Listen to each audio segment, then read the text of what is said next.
Ley 80 de 1993, publicada en el Diario Oficial número 41094 del 28 de octubre de 1993, por la cual se expide el Estatuto General de Contratación de la Administración Pública. El Congreso de Colombia decreta, primero, de las disposiciones generales. Artículo primero del objeto. La presente ley tiene por objeto disponer las reglas y principios que rigen los contratos de las entidades estatales. Artículo segundo de la definición de entidades, servidores y servicios públicos. Para los solos efectos de esta ley, primero, se denominan entidades estatales: la nación, las regiones, los departamentos, las provincias, el distrito capital y los distritos especiales, las áreas metropolitanas, las asociaciones de municipios, los territorios indígenas y los municipios, los establecimientos públicos, las empresas industriales y comerciales del Estado, las sociedades de economía mixta en las que el Estado tenga participación superior al 50%, así como las entidades descentralizadas indirectas y las demás personas jurídicas en las que exista dicha participación pública mayoritaria, cualquiera sea la denominación que ellas adopten en todos los órdenes y niveles. B. El Senado de la República, la Cámara de Representantes, el Consejo Superior de la Judicatura, la Fiscalía General de la Nación, la Contraloría General de la República, las Contralorías departamentales, distritales y municipales, la Procuraduría General de la Nación, la Registraduría Nacional del Estado Civil, los ministerios, los departamentos administrativos, las superintendencias, las unidades administrativas especiales y en general los organismos o dependencias del Estado a los que la ley otorgue capacidad para celebrar contratos. 2. Se denominan servidores públicos. A. Las personas naturales que prestan sus servicios dependientes a los organismos y entidades de que trata este artículo, con excepción de las asociaciones y fundaciones de participación mixta, en las cuales dicha denominación se predicará exclusivamente de sus representantes legales y de los funcionarios de los niveles directivo, asesor o ejecutivo o sus equivalentes, en quienes se delegue la celebración de contratos en representación de aquellas. B. Los miembros de las corporaciones públicas que tengan capacidad para celebrar contratos en representación de estas. 3. Se denominan servicios públicos los que están destinados a satisfacer necesidades colectivas en forma general, permanente y continua, bajo la dirección y regulación y control del Estado, así como aquellos mediante los cuales el Estado busca preservar el orden y asegurar el cumplimiento de sus fines. Artículo 3. De los fines de la contratación estatal. Los servidores públicos tendrán en consideración que al celebrar contratos y con la ejecución de los mismos, las entidades buscan el cumplimiento de los fines estatales, la continua y eficiente prestación de los servicios públicos y la efectividad de los derechos e intereses de los administrados que colaboran con ellas en la consecución de dichos fines. Los particulares, por su parte, tendrán en cuenta al celebrar y ejecutar contratos con las entidades estatales que colaboran con ellas en el logro de sus fines y cumplen con una función social que como tal implica obligaciones. Artículo 4. De los derechos y deberes de las entidades estatales. Para la consecución de los fines de que trata el artículo anterior, las entidades estatales: 1. Exigirán del contratista la ejecución idónea y oportuna del objeto contratado. Igual exigencia podrán hacer al garante. 2.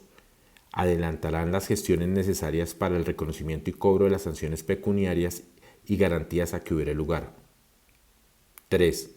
Solicitarán la actualización o la revisión de los precios cuando se produzcan fenómenos que alteren en su contra el equilibrio económico o financiero del contrato. 4. Adelantarán revisiones periódicas de las obras ejecutadas, servicios prestados o bienes suministrados para verificar que ellos cumplan con las condiciones de calidad ofrecidas por los contratistas y promoverán las acciones de responsabilidad contra estos y sus garantes cuando dichas condiciones no se cumplan. Las revisiones periódicas a que se refiere el presente numeral deberán llevarse a cabo por lo menos una vez cada 6 meses durante el término de vigencia de las garantías. 5.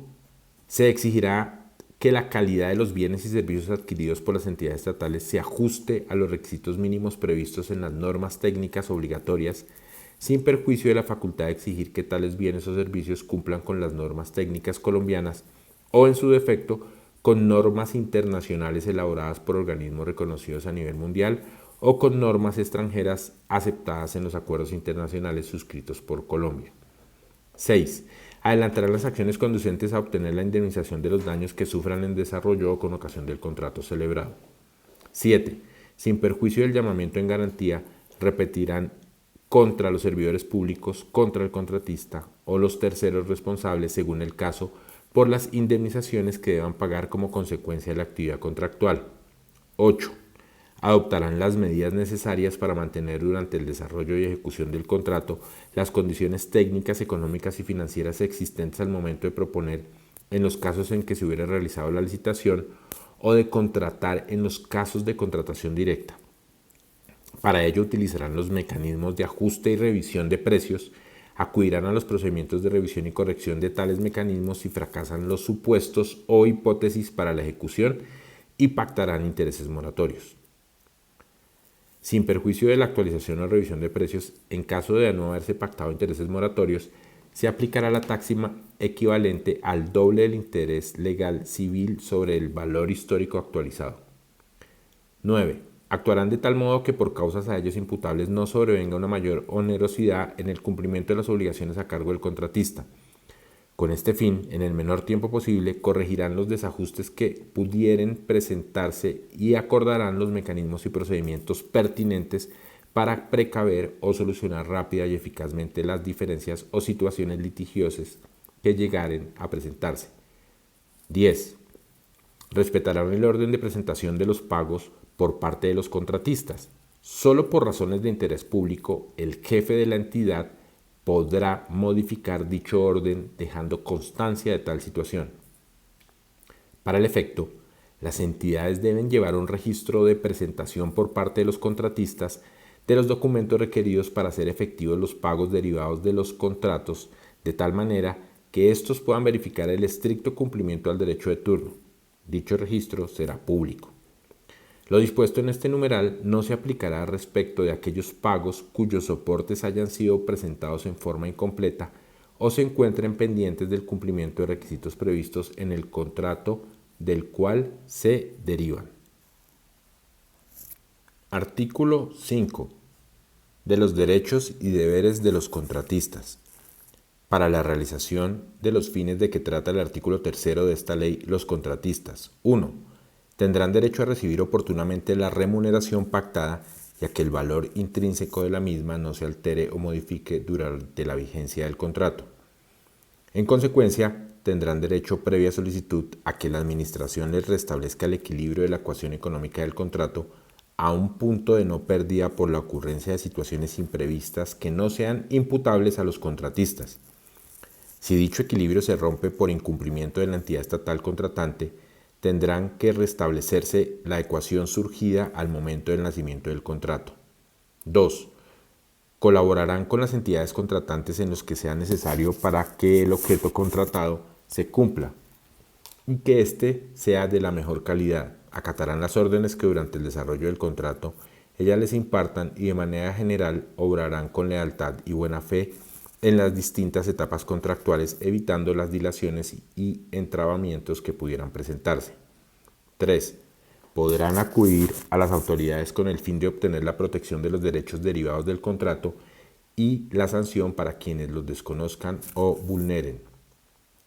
Las autoridades no podrán condicionar la participación en licitaciones ni la adjudicación, adición o modificación de contratos, como tampoco la cancelación de las sumas adeudadas al contratista, a la renuncia, desistimiento o abandono de peticiones, acciones, demandas y reclamaciones por parte de éste.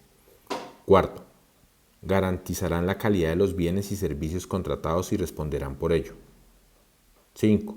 no accederán a peticiones o amenazas de quienes actúen por fuera de la ley con el fin de obligarlos a hacer u omitir algún acto o hecho.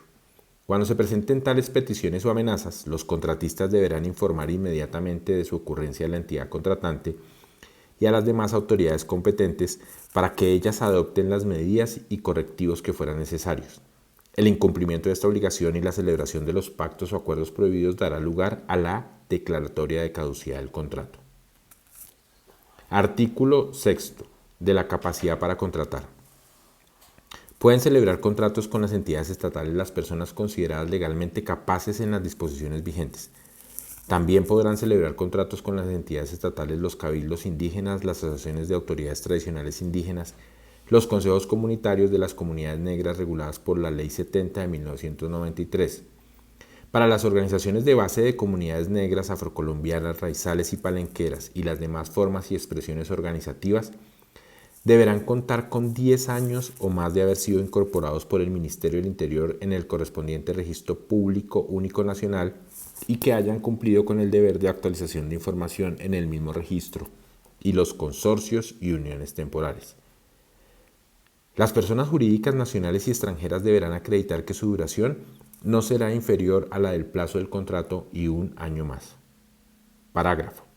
Para efectos de la presente ley, la Corporación para la Reconstrucción de la Cuenca del Río Páez y zonas aledañas, NASA-Quihue, podrán celebrar contratos para adelantar y ejecutar planes, programas y proyectos para la atención de necesidades de los habitantes de las comunidades étnicas de los municipios de Popayán, Almaguer, Bolívar, Buenos Aires, Cajibío, Caldono, Caloto, Corinto, El Tambo, Insa, Jambaló, La Sierra, La Vega, Miranda, Páez, Patía, Piendamó, Puracé, Rosas, San Sebastián, Santander de Quilichao, Silvia, Sotará, Suárez, Toribío, Totoró del departamento del Cauca y los municipios de Neiva, Gigante, Iquira, La Argentina, La Plata, Natagá, Paicol, Pitalito, San Agustín,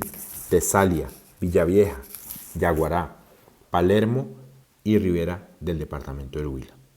Artículo 7. Entidades a contratar. 1. Cabildo Indígena. Es una entidad pública especial cuyos integrantes son miembros de una comunidad indígena elegidos y reconocidos por esta, con una organización sociopolítica tradicional cuya función es representar legalmente a la comunidad, ejercer la autoridad y realizar las actividades que le atribuyen las leyes, sus usos, costumbres y el reglamento interno de cada comunidad. 2. Consejo Comunitario de las Comunidades Negras. Es la persona jurídica que ejerce la máxima autoridad de administración interna dentro de las tierras de las comunidades negras, de acuerdo con los mandatos constitucionales y legales que lo rigen, y los demás que le asignen el sistema de derecho propio de cada comunidad. 3. Formas o expresiones organizativas. Son manifestaciones que, en ejercicio del derecho constitucional de participación, asociación y de la autonomía de conjuntos de familias de ascendencia negra, afrocolombiana, raizal o palenquera, que reivindican y promueven su cultura propia, su historia, sus prácticas tradicionales y costumbres, para preservar y proteger la identidad cultural y que estén asentados en un territorio que por su naturaleza no es susceptible de ser titulada de manera colectiva. 4. Organizaciones de base de comunidades negras, afrocolombianas, raizales y palenqueras.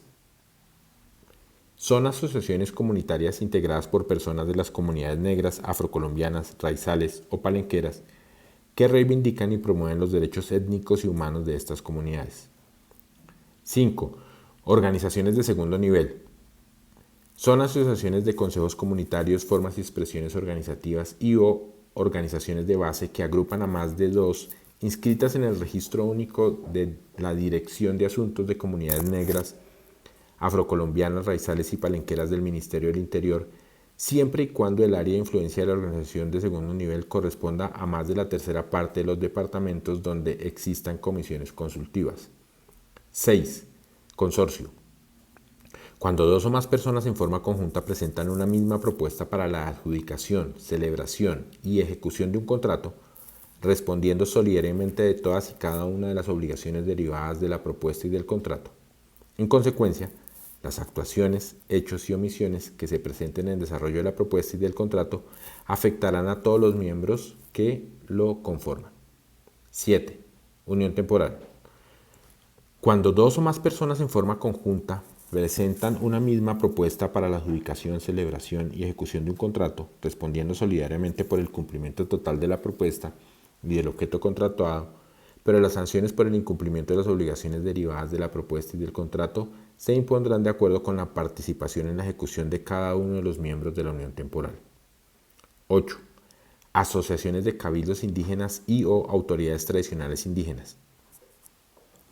Entidad de derecho público encargada de fomentar y coordinar con las autoridades locales, regionales y nacionales la ejecución de programas, planes, proyectos del plan de desarrollo relacionados con el fortalecimiento del gobierno propio, la identidad cultural y el ejercicio de la autonomía, la garantía de los derechos, satisfacción de necesidades y o servicios públicos de los pueblos y comunidades indígenas, conforme a los lineamientos que al respecto reglamenta el Ministerio del Interior y las demás entidades técnicas con competencias relacionadas para su conformación dentro de los 6 meses siguientes a la expedición de la ley. 9. Consejo Indígena. Forma de gobierno indígena conformados y reglamentados a través de sus usos, costumbres, de conformidad con lo dispuesto en el artículo 330 de la Constitución Política. Parágrafo 1.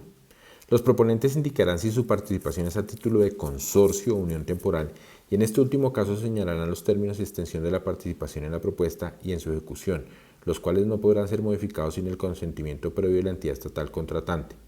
Los miembros del consorcio y la unión temporal deberán designar la persona que para todos los efectos representará al consorcio y unión temporal y señalarán las reglas básicas que regulen las relaciones entre ellos y su responsabilidad. Parágrafo 2. En los casos en que se conformen sociedades bajo cualquiera de las modalidades previstas en la ley con el único objeto de presentar una propuesta, celebrar y ejecutar un contrato estatal, la responsabilidad y sus efectos se regirá por las disposiciones previstas en esta ley para los consorcios. Parágrafo 3. Los miembros que hagan parte de los consorcios o uniones temporales no podrán contratar acorde con lo previsto en la presente ley cuando hayan sido sancionados disciplinaria, fiscal y penalmente. Artículo 8. De las inhabilidades e incompatibilidades para contratar. 1. Son inhábiles para participar en licitaciones y para celebrar contratos con las entidades estatales. A. Las personas que se hallen inhabilitadas para contratar por la Constitución y las leyes. B. Quienes participaron en las licitaciones o celebraron los contratos de que trata el literal anterior estando inhabilitados. C. Quienes dieron lugar a la declaratoria de caducidad. D. Quienes en sentencia judicial hayan sido condenados a la pena accesoria de interdicción de derechos y funciones públicas y quienes hayan sido sancionados disciplinariamente con destitución. E. Quienes sin justa causa se abstengan de suscribir el contrato estatal adjudicado. F. Los servidores públicos. G. Quienes sean cónyuges o compañeros permanentes y quienes se encuentren dentro del segundo grado de consanguinidad o segundo de afinidad con cualquier otra persona que formalmente haya presentado propuesta para una misma licitación. H. Las sociedades distintas de las anónimas abiertas en las cuales el representante legal o cualquiera de sus socios tenga parentesco en segundo grado de consanguinidad o segundo de afinidad con el representante legal o con cualquiera de los socios de una sociedad que formalmente haya presentado propuesta para una misma licitación. Y los socios de sociedades de personas a los cuales se haya declarado la caducidad, así como las sociedades de personas de las que ellos formen parte con posterioridad a dicha declaratoria. Las inhabilidades a que se refieren los literales C, D, E, I se extenderán por un término de 5 años contados a partir de la fecha de la ejecutoria del acto que declaró la caducidad o de la sentencia que impuso la pena o del acto que dispuso la destitución. Las previstas en los literales B y E se extenderán por un término de 5 años contados a partir de la fecha de ocurrencia del hecho de la participación en la licitación o de la descelebración del contrato o de la expiración del plazo para su firma. J. Las personas naturales que hayan sido declaradas responsables judicialmente por la comisión de delitos contra la administración pública o de cualquiera de los delitos o faltas contempladas en la Ley 1474 de 2011 y sus normas modificatorias y de cualquiera de las conductas delictivas contempladas por las convenciones o tratados de lucha contra la corrupción suscritos y ratificados por Colombia, así como las personas jurídicas que hayan sido declaradas responsables administrativamente por la conducta del soborno transnacional. Esta inhabilidad procederá preventivamente aún en los casos en los que esté pendiente la decisión sobre la impugnación de la sentencia condenatoria. Asimismo, la inhabilidad se extenderá a las sociedades de las que hagan parte dichas personas en calidad de administradores, representantes legales, miembros de la junta directiva o de socios controlantes, a sus matrices y a sus subordinadas, a los grupos empresariales a los que éstas pertenezcan, cuando la conducta delictiva haya sido parte de una política del grupo, y a las sucursales de sociedades extranjeras. También se considerarán inhabilitadas para contratar las personas jurídicas sobre las cuales se haya ordenado la suspensión de la personería jurídica en los términos de ley, o cuyos representantes legales, administradores de hecho o derecho, miembros de junta directiva o sus socios controlantes, sus matrices subordinadas y o las sucursales de sociedades extranjeras hayan sido beneficiados con la aplicación de un principio de oportunidad por cualquier delito contra la administración pública o el patrimonio del Estado. La inhabilidad prevista en este literal se extenderá de forma permanente a las sociedades de las que hagan parte dichas personas en las calidades presentadas en los incisos anteriores, y se aplicará de igual forma a las personas naturales que hayan sido declaradas responsables judicialmente por la comisión de delitos mencionados en este literal. K. Las personas naturales o jurídicas que hayan financiado campañas políticas a la Presidencia de la República, a las gobernaciones, a las alcaldías o al Congreso de la República, con aportes superiores al 2% de las sumas máximas a invertir por los candidatos en las campañas electorales en cada circunscripción electoral, quienes no podrán celebrar contratos con las entidades públicas, incluso descentralizadas, del respectivo nivel administrativo para el cual fue elegido el candidato. La inhabilidad se extenderá por todo el periodo para el cual el candidato fue elegido. Esta causal también operará para las personas que se encuentren dentro del segundo grado de consanguinidad, segundo de afinidad o primero civil de la persona que ha financiado la campaña política. Esta inhabilidad comprenderá también a las personas jurídicas en las cuales el representante legal, los miembros de la junta directiva o cualesquiera de sus socios controlantes hayan financiado directamente o por interpuesta persona campañas políticas a la Presidencia de la República, a las gobernaciones, las alcaldías o al Congreso de la República. La inhabilidad contemplada en esta norma no se aplicará respecto de los contratos de prestación de servicios profesionales. El interventor que incumpla el deber de entregar información a la entidad contratante relacionada con el incumplimiento del contrato, con hechos o circunstancias que puedan constituir actos de corrupción tipificados como conductas punibles o que puedan poner o pongan en riesgo el cumplimiento del contrato. Esta inhabilidad se extenderá por un término de 5 años contados a partir de la ejecutoria del acto administrativo que así lo declare, previa la actuación administrativa correspondiente. 2. Tampoco podrán participar en licitaciones ni celebrar contratos estatales con la entidad respectiva. A. Quienes fueron miembros de la Junta o Consejo Directivo o servidores públicos de la entidad contratante. Esta incompatibilidad solo comprende a quienes desempeñaron funciones en los niveles directivo, asesor o ejecutivo y se extiende por el término de 1 año contado a partir de la fecha del retiro. B. Las personas que tengan vínculos de parentesco hasta el segundo grado de consanguinidad, segundo de afinidad o primero civil con los servidores públicos de los niveles directivo, asesor, ejecutivo o con los miembros de la Junta o Consejo Directivo o con las personas que ejerzan el control interno o fiscal de la entidad contratante. C. El cónyuge, compañero o compañera permanente del servidor público en los niveles directivo, asesor, ejecutivo o de un miembro de la Junta o Consejo Directivo o de quien ejerza funciones de control interno o de control fiscal. D. Las corporaciones, asociaciones, fundaciones y las sociedades anónimas que no tengan el carácter de abiertas, así como las sociedades de responsabilidad limitada y las demás sociedades de personas en las que el servidor público en los niveles directivo, asesor o ejecutivo o el miembro de la Junta o Consejo Directivo o el cónyuge, compañero o compañera permanente o los parientes hasta el segundo grado de consanguinidad, afinidad o civil de cualquiera de ellos tengan participación o desempeñen cargos de dirección o manejo. Los miembros de las juntas o consejos directivos. Esta incompatibilidad solo se predica respecto de la entidad a la cual prestan sus servicios y de las del sector administrativo al que la misma esté adscrita o vinculada. Directa o indirectamente, las personas que hayan ejercido cargos en el nivel directivo en entidades del Estado y las sociedades en las cuales estos hagan parte o estén vinculados a cualquier título durante los 2 años siguientes al retiro del ejercicio del cargo público, cuando el objeto que desarrollen tenga relación con el sector al cual prestaron sus servicios. Esta incompatibilidad también operará para las personas que se encuentran dentro del primer grado de consanguinidad, primero de afinidad o primero civil del ex empleado público. Parágrafo 1.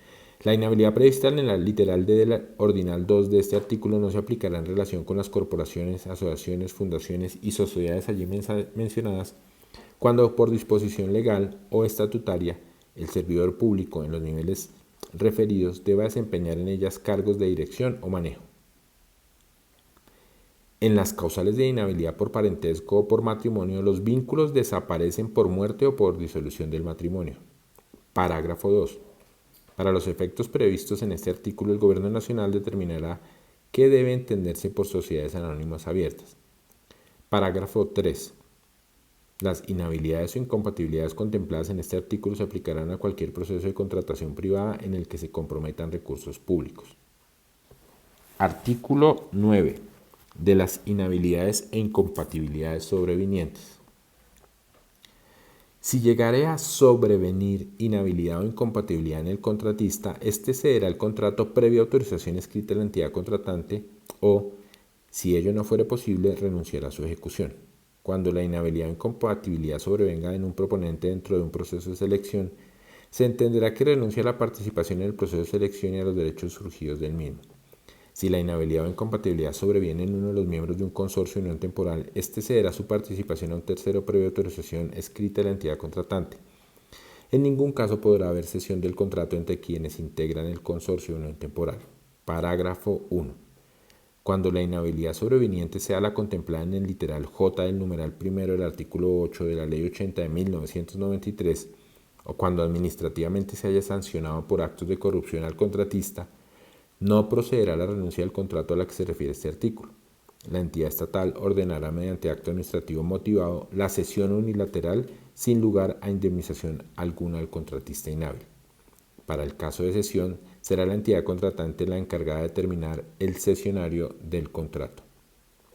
Artículo 9A.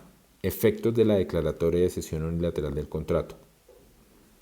En firme el acto administrativo que ordena la cesión unilateral del contrato por actos de corrupción, la entidad que la haya declarado deberá compulsar copias a las autoridades fiscales, disciplinarias y penales para las investigaciones de su competencia. Artículo 10. De las excepciones a las inhabilidades e incompatibilidades. No quedan cobijadas por las inhabilidades e incompatibilidades de que tratan los artículos anteriores las personas que contraten por obligación legal o lo hagan para usar los bienes o servicios que las entidades a que se refiere el presente estatuto ofrezcan al público en condiciones comunes a quienes lo soliciten, ni las personas jurídicas sin ánimo de lucro cuyos representantes legales hagan parte de las juntas o consejos directivos en virtud de su cargo o por mandato legal o estatutario, ni quienes celebren contratos en desarrollo de lo previsto en el artículo 60 de la Constitución Política.